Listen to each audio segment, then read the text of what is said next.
One of our programmes of work within the Autism Centre of Excellence focuses upon mental health and particularly anxiety in individuals on the autism spectrum. So we know that about 40% of individuals on the autism spectrum will receive a clinical diagnosis of anxiety. But what we also know is that there's a lot of children who will be experiencing subclinical levels of anxiety that don't meet the diagnosis, but where the anxiety will still be having an impact upon their life. So one of the projects I'm really passionate about at the moment is combining what I call top-down and bottom-up data. So by this I mean we've given parents standardised questionnaires and a checklist of anxiety symptoms and asked them to say how often their children show those symptoms. So this is kind of top-down. So we give the symptoms and then they tell us how often their children show that. But the really exciting data we've been collecting is what I would call bottom-up data.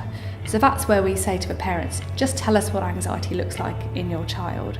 Now what's becoming really exciting about this research is actually because we've been so overwhelmed by the information we've got from the data, we're extending this work to do the same approach with teachers and individuals on the autism spectrum. So this means when we combine the parent data, the teacher data and the child data, and we have these two descriptions of anxiety, we'll really be able to get a much more rich and full description of what anxiety looks like in children with autism. The next project we're working on is to develop an anxiety profiling system so we can describe a child's anxiety signature. We call it a signature because it might be individual for each child on the autism spectrum. We're also really keen to continue our description of anxiety across time, so longitudinally. And there's very little longitudinal research in children with autism who experience anxiety.